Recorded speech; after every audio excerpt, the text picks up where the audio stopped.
Welcome to Home Dad Chat, brought to you by the National At Home Dad Network. My name is Brock, My name is Danny. and we are here to talk about life as stay at home dads. So sit back, relax, and enjoy the show. No, I don't want much. I even love handmade crafts made of macaroni. Come on now, you should know me. Times I might eat too much. No worry about my weight. Got the dad bod rocking on me. Sketches on my feet. Cargo shorts look good on me. I'm a dad, that's what I do. Hey, everybody, welcome to the show. Hope you've all had a great week. Hopefully, everybody's had a chance to take some deep breaths, realize that there's a lot ahead, and we will all get through this together. This community as a whole is definitely one that comes united together. And so I just wanted to put that out there that we all love each other, and this is definitely a large supportive group here. So, don't stay silent. Let folks know if you need to talk to them. We've got a great community for that as well. Danny is a big part of that with Dad's Got to Talk. Great place to be able to have that conversation. We're going to have a conversation today about the Brian Dickson Scholarship Fund. Danny, just curious, I know you've been a part of this organization for longer than me. What kind of interaction have you had with that scholarship or people that have been awarded it? Well, I've never used it myself, which has been very much a blessing on us, and we're very fortunate. But have been able to go through I think nine conventions now, and it's amazing because what it most often does is it brings in a dad that we never would have been able to meet. We never would have. He knew he never would never have been able to meet us, but we more specifically would not have been able to meet him. And almost every single time, the recipients of the scholarship award, you'll hear them talk about how life-changing the convention is, how it really is the community that they've been looking for, and you just can't get a lot of times unless you're starting your own dad group. You're doing city dad, something like that. But realistically, most of us, we don't have dads like us in our area. So being able to go to the convention, and so getting that scholarship puts them in a position where they do experience that community. And almost every single one has said, "Oh, yeah, I wish I'd come sooner," or "Yeah, I'm definitely coming back next year," or this is now in our plan. This is in our budget for the rest of my life. That's the way it is for Marnie and I. Yeah. So being able to see that has been amazing. Every convention. Now it's a little bit harder to get to all of them and talk to everybody, because before it was three or four, and now it seems like there's 12, which is fantastic because we now have the funds basically to offer that to more dads. Yeah. I think when you get more people together, there's just a lot more movement that can take place in it. And that's definitely what's happened. And I think that the guys who initially kind of got the ball rolling are going to just continue that moving forward. And it's going to get probably bigger and be able to do much more with it. Last night, I actually sat down on the phone with Mr. Al Watts, and The man, the myth, the legend. right, yeah, and I got to pick his brain a little bit. He's a historian guy, and I'm very Mm-hmm. much the same way, and I love Mm-hmm. learning about history. And I had texted him, was like, "Hey, can we talk about Brian Dickson?" And just wanted to get a little bit of background on who he was, because Mm-hmm. of course, a lot of guys didn't get it, have never had the chance to meet him. He was gone too soon. Um, and we had a lovely conversation. It was awesome. I learned a lot. I think now have an even greater just appreciation for what the scholarship is, and Mm-hmm. kind of just a better idea of the importance of it. So I was going to tell you a few things that I learned from Mm-hmm. talking to him. So Brian Dickson, he was part of the Kansas City Dads group. That's where also where Al met him back in like 2004, 2005. Apparently, he was in IT before he became a stay-at-home dad. and his wife was studying to be a doctor. Hmm. Um, so they actually, he had leukemia, and during his or chemotherapy treatment sessions during that time period, they got pregnant, which was very much a shock to both of them because just of everything that's involved with chemotherapy. Right. So they had a little girl, and his chemo treatment, like it put him in submission for a while, and then over some time it came back. But in between all that, like when their daughter was born, like he was very much sort of this like, if you're in my area, I'll come hang out with you, but at the same time, like I'm trying to I'm a very, what's the word I'm looking for, not like not recluse, but he was an introvert, he just wasn't Hmm. somebody that just came out there, which I think a lot of stay-at-home dads are, honestly. Yeah. uh so yeah, so basically, he was hanging out with all them, very shy guy. The convention came to Kansas City in 0506, and he was not able to attend because of his illness. It just kept him from being able to be there. But he enjoyed hanging out with the dads and everything. So in 2007, his leukemia came back. It was even more aggressive than it was before. They did some different things. They had some issues with insurance. It was very much this real big struggle and battle through a bunch of different areas. And unfortunately, in 2008, he passed away. What makes this even sadder is the fact that, he was home with his daughter. They had this very special relationship. He died the day before his daughter turned 5. Mm. But along with that too, the thing that out of listening to Al talk about him was that he never got to go to Home Dad Con, which is the Wow. thing that I didn't know. I Yeah. thought maybe he had been once at least, Right.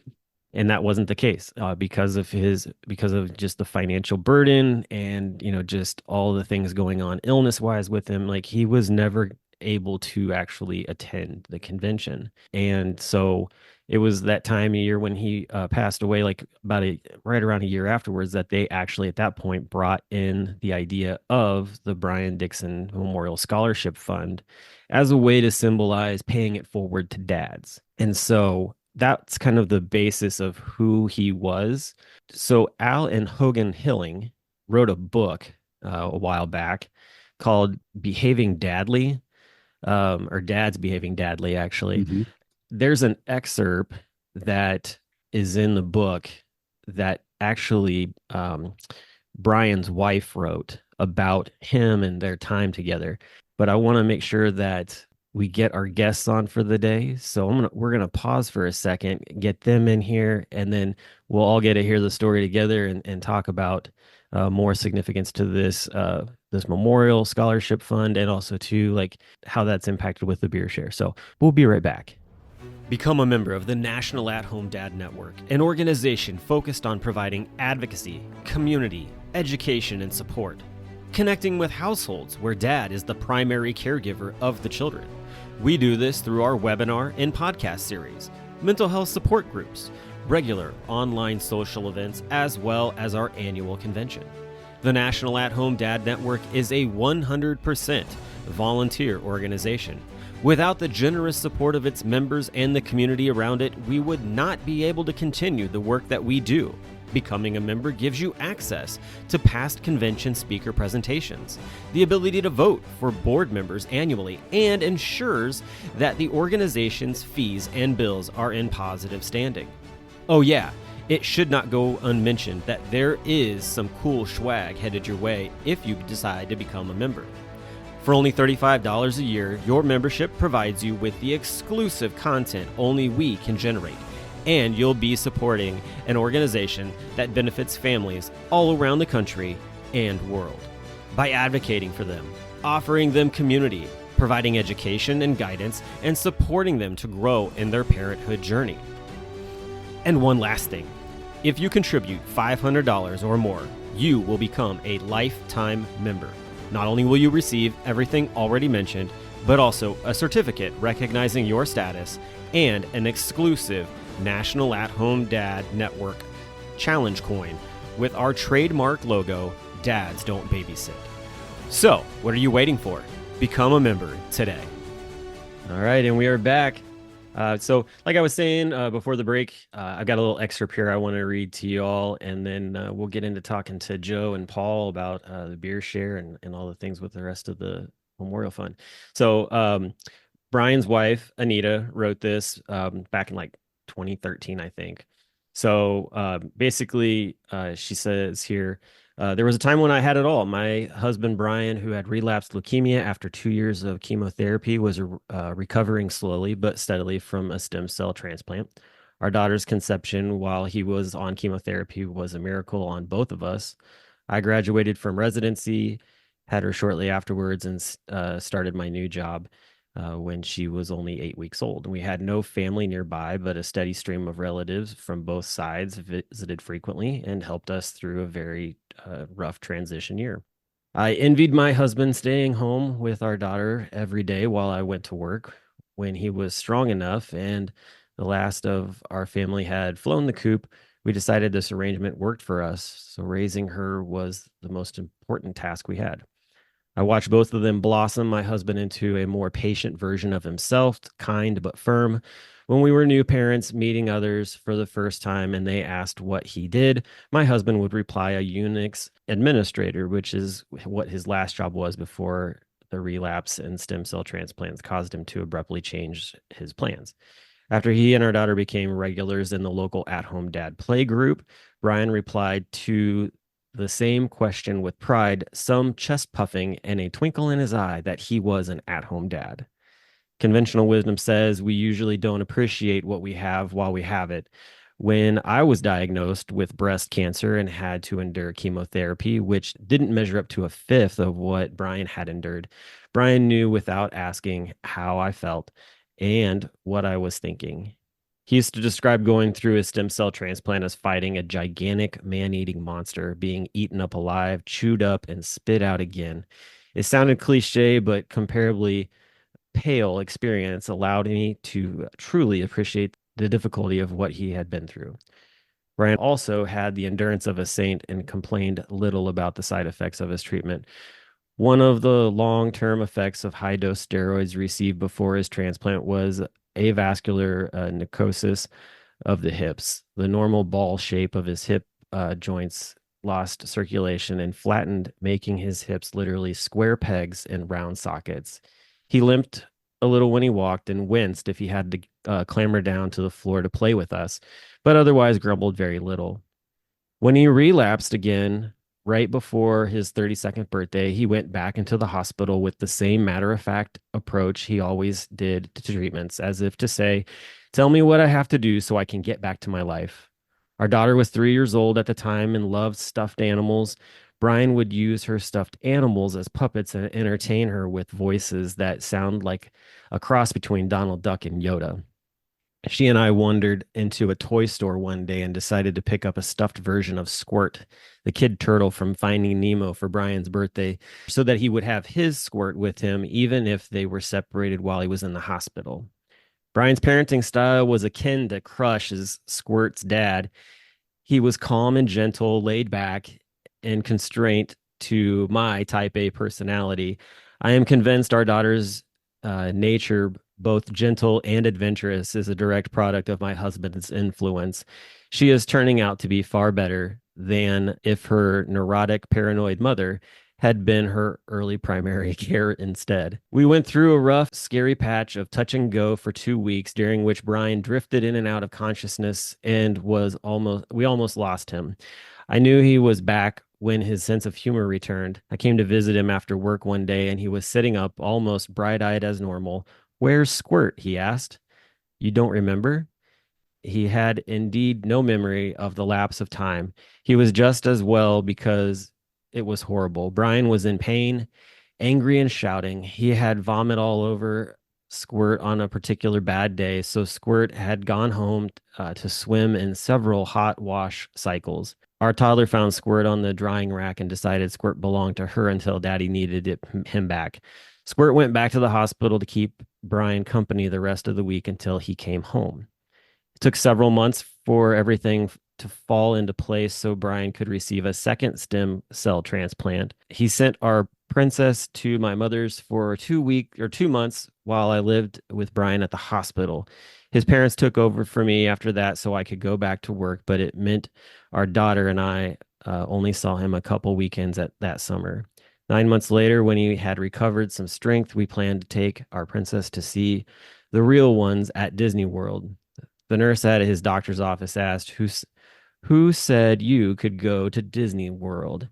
We had been through so much. We were done asking permission. We were going. Sitting together in front of Cinderella's castle, the princesses and their prince danced together and sang dreams come true. I could feel tears prickling in the corners of my eyes. My dream was to be with my family and we were all together. It was cool and pleasant in Orlando, in contrast to the chilly February winter of the Midwest. Nevertheless, our daughter and I came down with fevers. Brian, despite his weakened state, arranged for an in-room fridge, fetched antibiotics for her and cold medicine for me, and stayed with us until we were well enough to go back to the park. We went to character dining and ridings and watched parades. We laughed at Crush's interaction antics during Turtle Talk at Epcot. His surfer dude persona and friendly nature expanded beyond the animated movie. We picked seats close to the stage for Finding Nemo the musical. The visual feast of music with the live interactive puppets added a dimension of appreciation. On our way out of the theater, we stopped at a souvenir kiosk. Our daughter demanded a stuffed crush.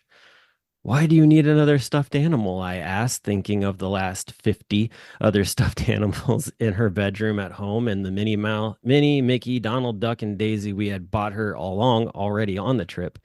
Because Squirt needs a daddy, she replied. Or how do you argue with logic like that? Of course, Squirt needs his daddy. The stuffed crush quipped surfer language just like in Talk Turtle or Turtle Talk. Father and daughter mimicked Crush and hilarious one-liners that usually started with "Dude." My father could only sing off key, but the song from the musical quickly became favorites. Just keep swimming, just keep swimming. Dory's sings, and we did even after we found out 1 month later Brian had relapsed for a third time. Go with the flow, Crush sang. It became Brian's motto. He passed away the day before our daughter's fifth birthday last year, which that would have been 20. Oh gosh, I don't even know what year that would have been. 2007, I guess. Yeah, Uh, 17 years ago. yeah, last year she celebrated her 10th birthday at that point. I felt a lump in my throat thinking of how she has now lived together or lived without her dad uh, longer than the time we had together. I didn't realize until the end how beautiful and fragile our perfect family was. Brian was an amazing husband and an incredible father. He is no longer here to put his arms around us, but he is still here. He is in our daughter, our princess, who is a brave, confident, and happy. The lessons he taught both of us remain. Each challenge we face together with Brian's words in his best Crush impression ringing in our ears. Go with the flow. The National At Home Dad Network's Brian Dickson Memorial Scholarship is a scholarship fund to help stay at home dads who would like to attend the annual At Home Dad Convention but cannot because of financial reasons. So that's how that scholarship started. I'm going to stop talking now. Yeah, the only reason I'm not crying is because I didn't know Brian. Never met him. It was before my time, I think before all of our times. But I've always heard his name from the very first convention. And I, while that was very deep and sad, it's also really puts a lot of how important his name is on the scholarship. What he was to his family, to this organization, and like I just said, none of us ever even met him. I think it's good that you read that. It's pretty sobering, I'll admit. And we're gonna swing the ship, I'm sure, to something a little more lighthearted, but just so that we all understand why we have this and how important it is and how important he was to the organization. I feel like every year I get people that ask who he is Mm-hmm. and why the scholarship's named after him. And so I was very happy to get that information from Al last night. Well, yeah, and Brock and I kind of came in at the same, like every few years is like a new wave of guys that come through, and Mhm. we Yep. were kind of in between years, but at the same time. And when we came in, a lot of the old timers that really knew Brian were still active. They Hmm. hadn't hit that point where they really fell out yet. So when we came in, we heard his name a ton, and we heard stories, and we heard those little things here and there that would pop up that they would remember and talk about. So there's that, and also the story and what he went through. A lot of us either have that in our family or have that in our friend groups or have that in the org where we've seen some people go through some rough patches. And what propels a lot of our passion for this work is those dads that are needing the help because we've been through it, our families have been through it, or we've seen friends through it. Well, we always talk about too how like, as dads, a lot of times we live off of the things that our kids do. And with the fact that Brian never got to go to the convention because of his illness, every year that we send guys to the convention due to the scholarship fund is just another way to one, allow his memory to carry on, but also too, like in a way, like even though he's not here to live vicariously through those guys that do get to go. So with that, the Memorial Scholarship Fund has really, I feel like, come to life. Like it's always been around for quite a while.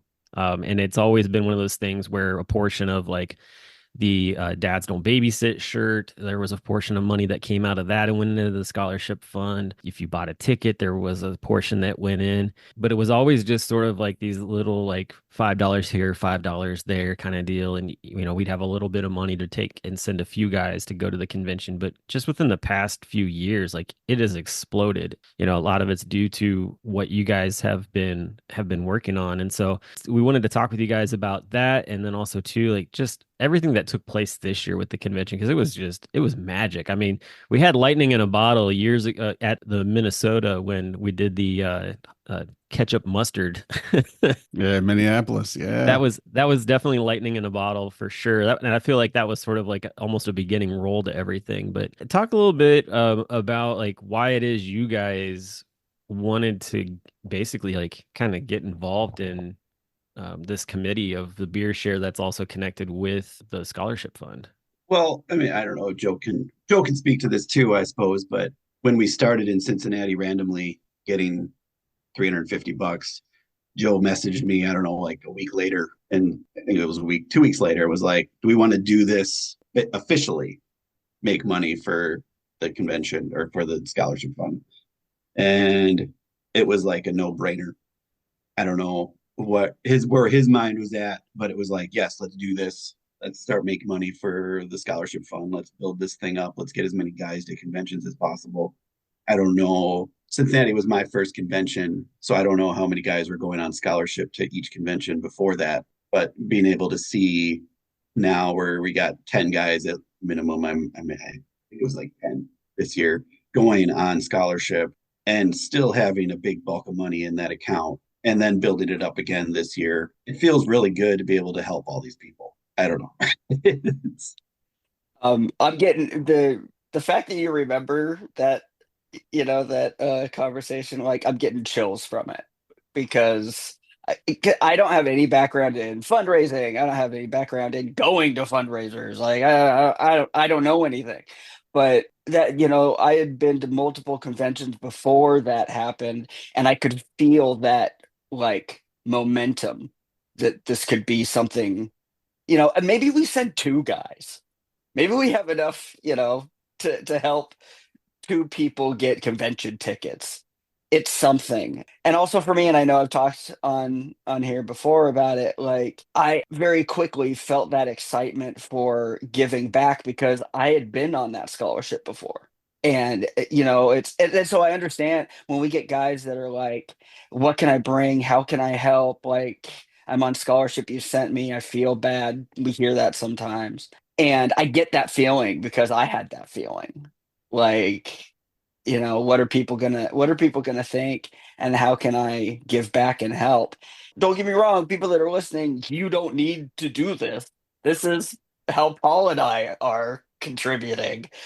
Your presence is you contributing, and we want people to definitely know that too. Like, the more dads that we can get there that can, be helped by the brotherhood of fatherhood, the better. And so we Yeah. want all those folks there and participating as much as possible. But in the moment, I felt that this is my possible contribution back. And I think I continue to feel that way. I do a lot of the volunteering or the fundraising that I do just because it's for groups that I want to be a part of and I want to see people a part of. So when I go to convention and I know there's that many people there that I've helped in a small way get there, it makes me happy. So seeing them there is all I need. We don't need people to jump in, like Joe said. We don't need people to, if you want to, great. If you come up to us and say, hey, what can I do? Great. We can find something for you to do, or how, you want to try to donate something. Great. This year, the gaming crew brought over 3 games that were wrapped and said, Nice. hey, try to sell these for raise money for the scholarship. So we sold them off quick. So the gaming crew helped out, so it's just imagine it's just any small way. And you have definitely inspired the people in our gaming community. It may not happen like so easily as it appears that y'all did it because you've been doing beer share for years and then suddenly exploded. But they thought about the same thing. How could we game for charity? And there are ways to do that. Is there something that, they could bring to the table that they could every year? Let's donate this or that. So have to remember most of us gamers, unlike me and unlike Dane, our other official dungeon master, you run into a lot of people who don't know how to reach out in any way. And a lot of our dads, we said it earlier on the show, that they're introverts and they don't know how to move this. And for you to have done something to the point where you've affected so many people over just the last few years, that they are our people in our community who've never used the scholarship, who are coming in going, yeah, what can I do? And these people are nerds like me, but quieter, and they're shy and it's really difficult. And for them to do it, I got to say, it's just been a huge, huge change in the organization. And I, for one, am of course very grateful for the work y'all do. But I think you should know that a lot of people in the organization, beyond those recipients, are very, very grateful for what you do. I think it's great too that I mean it's not just people that are just drinking beer and whiskey that are going to these things too. There's like the sober community of of our group are also very much involved, and then there's different aspects of that to it. I think the fact that that they're good NA beers to be able to have to the bring to the convention, and that's a big draw. I know this year it seemed like there was quite a few different auction items that were not beer related at all. Some of them were cigar related, and then others were just dad related. Like there were some just really great t-shirts that were up for getting, and things like that. And so it's definitely taken on just a completely different look than what it was. And I feel like too, like I would be remiss not to also bring up just talking about or asking about, the difficulties that also you guys have gone through to get this through. Like, because I mean, it's not all like, oh yeah, it was so easy, we put it together. Like, you know I, give me a break. Like there's always give and take in this kind of thing. And so I kind of wanted to Right. just ask you guys like to share a little bit about maybe like just where you guys kind of had some overcoming some of those difficulties. Ooh, ooh, ooh. I got something. I got something. So this year, weird year. I was going through some health stuff. I'm still trying to figure out some health stuff, but I was going through some health stuff running right into the convention. Right. So one of the biggest difficulties for me was I had to really lean on the committee. I had to lean on my brothers in the committee, and they were already doing a ton and kicking butt. But I had to really have one of those moments of like, what can I do and what can't I do? And I'm not used to that. I'm more used to take on as much as I can and then like wait for them to be like, Joe, really? And be like, oh yeah, I guess I don't have to do all of that. Right. So that was a difficulty this year. One of the things that's been a difficulty every year, every single year, except this year, I feel, and Paul, you can you can overrule me if you like, is we usually have at least one board member, if not a couple, that are new to the board that have concerns about what a beer share is, Mm. what it means that alcohol and dads, etc. And it might be about the room, it might be about the timing, it might be about inclusion, sober dads, and etc., which is a huge thing for us, always has been. Every single year, we have to defend why what we do is still okay. And this year, I felt like everyone was on board from the jump. Now, I'm not in board meetings. I could be very wrong. There could have been contentious, whatever. But if there were, they figured it out and for once didn't include We, me. And I appreciate that. we really tried. We did try, Joe, but Paul was in there. He's like, no, that's not how it is. I'm like, no, come on, Paul, get on the train. No one had a problem with it. Again, I think we finally understand, and that includes us non-drinkers, what a beer share is. We've talked about it on, on the podcast and what have you. It's just tastings. It's not how many beers can you drink? You would die. There was just you would so much beer. And events and things are what you want to make it, right? So this is our beer share. Mhm. This isn't somebody else's. This is ours. And we have crafted it very specifically to try and include as many people as possible, to be a light-hearted, fun event. This year we did include bidding each other up, which even got me about $20 deeper into a beer that I brought, but it's one of the best beers out of Anchorage Brewing, so that's okay. I'll live with it. I'll gladly do that. So there are those kind of flares of fundraisers and that fun coming through. I guess for me, a lot of the difficulties in past years, we've gotten better at negotiating them. We're becoming experts on this rapid. So we're getting better at getting through it. So maybe we had a ton of difficulties, but they felt easier. Yeah, I agree with what Joe said about past difficulties. At least it was perceived. I guess we don't really know because I was on the board this year. I don't know past discussions, but we'd get as a committee before Phoenix and before Milwaukee, we'd get this message from Joe. Oh, the world's falling down. They don't want us to do the share. Everybody's against the share. Everybody thinks we're going to just get drunk. Like just The new guy's pissed. Yeah. and then I don't know if that's coming out of board meetings or if that was coming out of Monday night chats. I don't. We just all of a sudden we get this message from Joe, and this year we did not get that message from Joe. So that Yay. difficulty is definitely gone. And I think and like Joe said, and Danny mentioned that the realization that it's more of just a social hour and having fun versus going out and getting drunk. Mhm. I didn't see anybody that was even tipsy at any of the No. nights there. So everybody just talks. You're talking way too much to be able to Yeah. drink so much. Yeah. Yeah. And I'll say, even on the brewery hop, we had what I think we ended up total 18 or 20 guys, not including drivers, and nobody got drunk. We went to like 4 different breweries, and they were all like, yeah, I want to try a flight here, a flight there. But it was, I'm going to try it and we're going to talk about it and we're going to discuss it. Or we're just going to discuss why we're here because we weren't, at the actual beer share with all of the people that are real aficionados. But it was just enjoying that time together, like you said. And I think that's a big part of things that you might miss if you like I walk in when the party's rocking, and I'm not a party rocking kind of guy, right? And I'll take my, I'll be okay, guys. Don't give me any beer, but I'm still very welcome, even though I'm not going to drink. More than likely, I'm not even going to try an NA. I've got one that Joe introduced me to that I like, but other than that, I don't have any other reason to be there except for that community, for that time together where you're sharing. And maybe you're talking about beer. There's a lot of talk about beer, but maybe you're talking about your kids or your life or just being away from things and you finally take a deep breath and sleep in or whatever.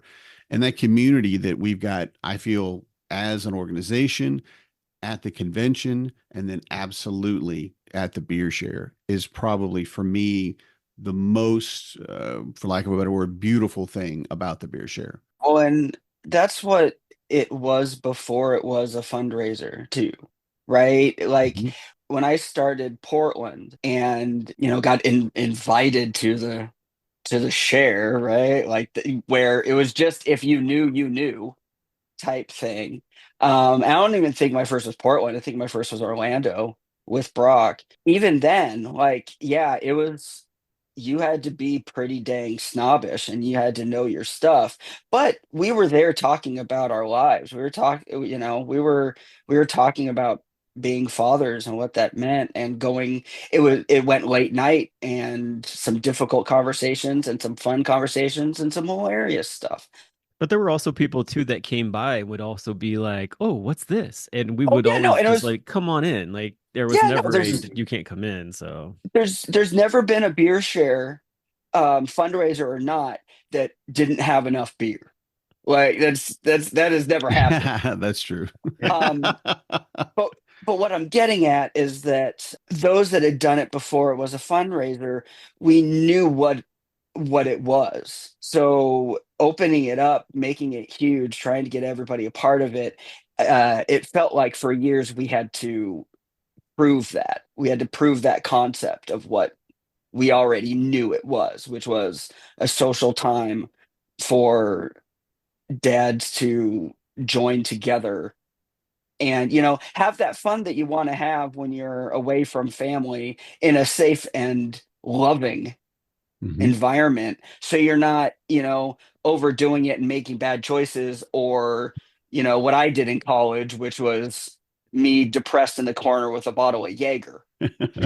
also too with that kind of whole idea of people not drinking a whole lot, that kind of thing. I know particularly one individual that was really bummed out because they weren't going to actually get to enjoy the beer share they had in past years because of just medical issues. And I remember during the dad lounge they were talking about it, and I was just like, I mean, you could just pull off basically like a sommelier where you're just putting it in, swishing it around, getting the taste of it on your tongue, and then spit it out. That because it was the whole like swallowing it part that was gonna mess up his situation.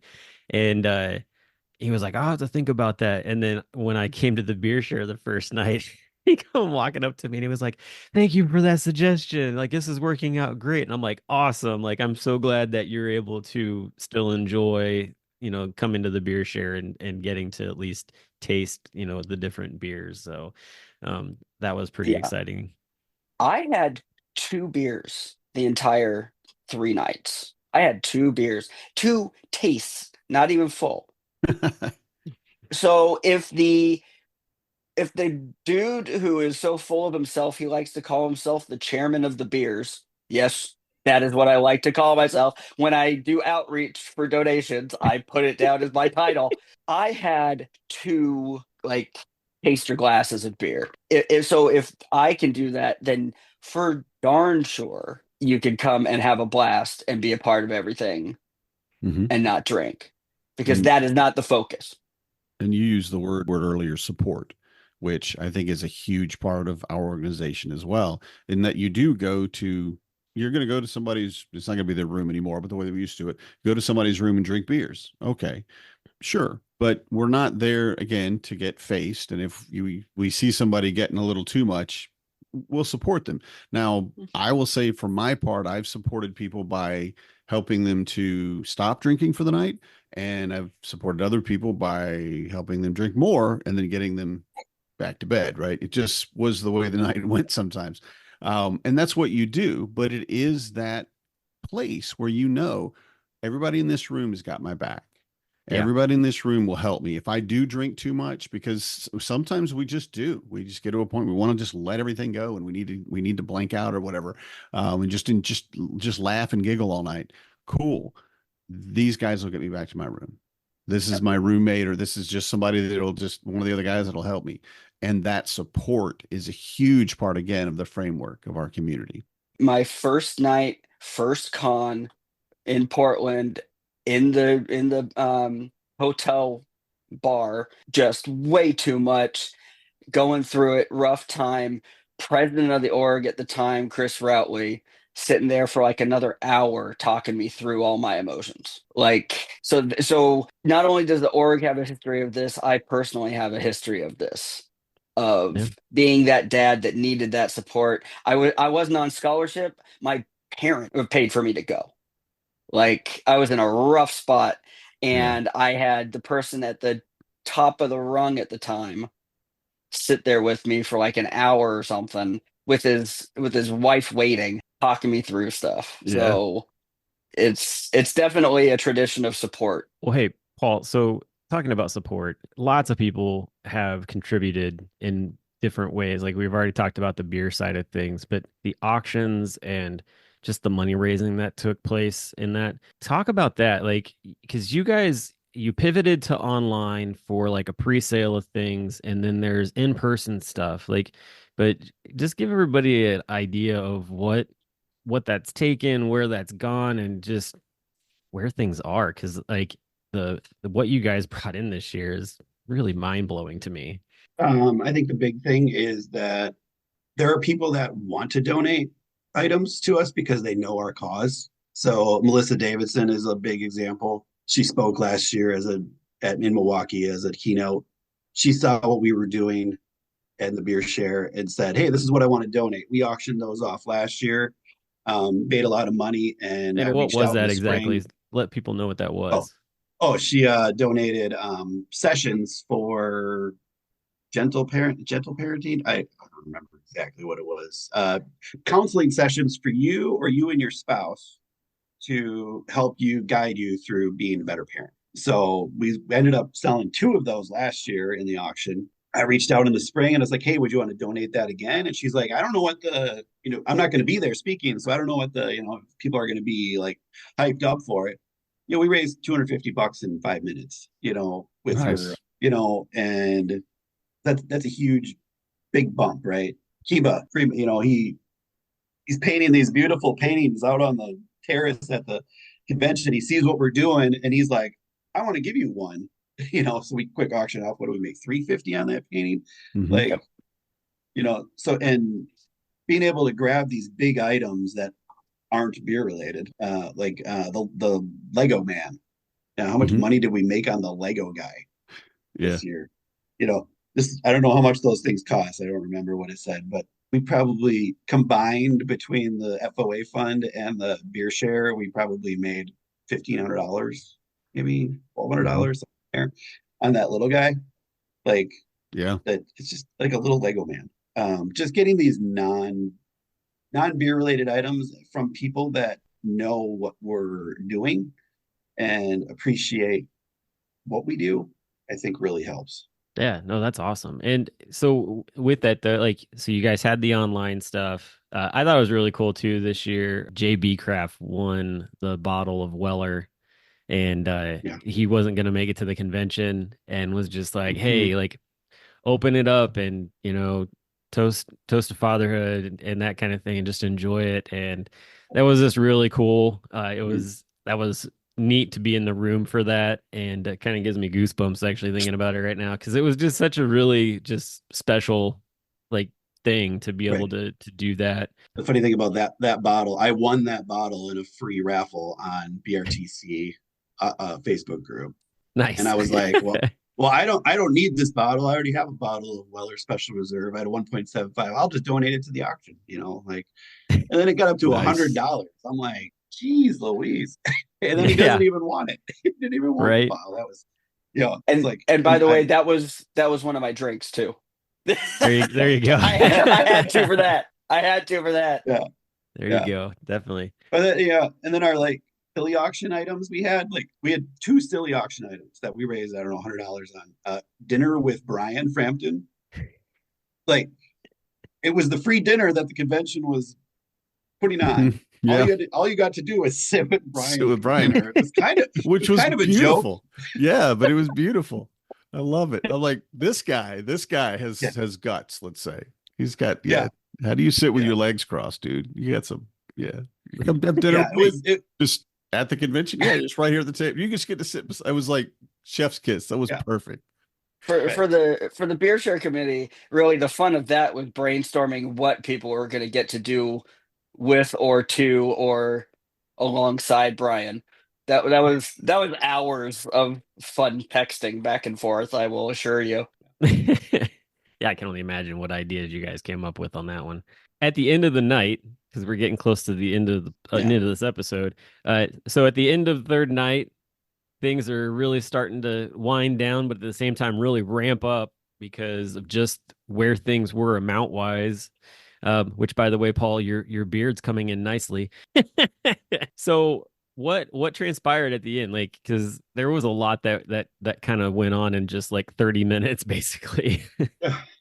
Well, so after night 2, we did our count up and we were at like $4,600. And I had put a bounty on it.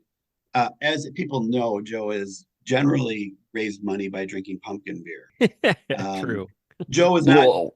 not doing Yeah. pumpkin beer this year again. So, and then everybody wanted me to raise money shaving my beard. And I was like, well, there's not really a dollar amount like Joe. Everybody just throws in a cash bounty, and then as it grows, the more pumpkin beer you drink. I was like, well, if we beat our number last year, then I'll shave my beard. Thinking I was safe. $6,300. I was like, You there's no way. underestimated these people, man. Don't ever underestimate dads. There's no way we're getting more than $6,300. That's we raised in Milwaukee. So I'm like, no way. I'm safe. And come night 2, I said, like I said, we were at about 46. So I'm like, I'm safe. We need $1,800 tonight. There's no way it's happening. We freaking blew it out of the water, those guys. Yeah. Never underestimate a big group of dads, man. What was It's turned the against you, total? Paul. The announced total at the share was $7,081. 7,000 on the dot and 81 cents. Nice. That's We awesome. then got man. another $185 in that I wasn't counting on. So it was actually $7,185 and 80. Wow. Wow. So I shaved my beard. Well, it grew And- back fast. It's only been a few Yeah, weeks. Well, it's not as long yet, but it's definitely the school You on can Monday see was it. weird. Oh, I bet. I was walking down the hall. I had a job on Monday. I substituted. So I got back on Sunday and then went to school on Monday, substituted. I'm walking down the hallway and the principal stopped to thank me for coming in like he had no idea who I was. Thank you for volunteering your time on your busy day. I thought it would be like, hey, are you Paul's son? Just that youthful baby face. But Paul, this is me. I haven't shaved since before we left for St. Louis. I don't know if you can see it. There's a little There's bit there.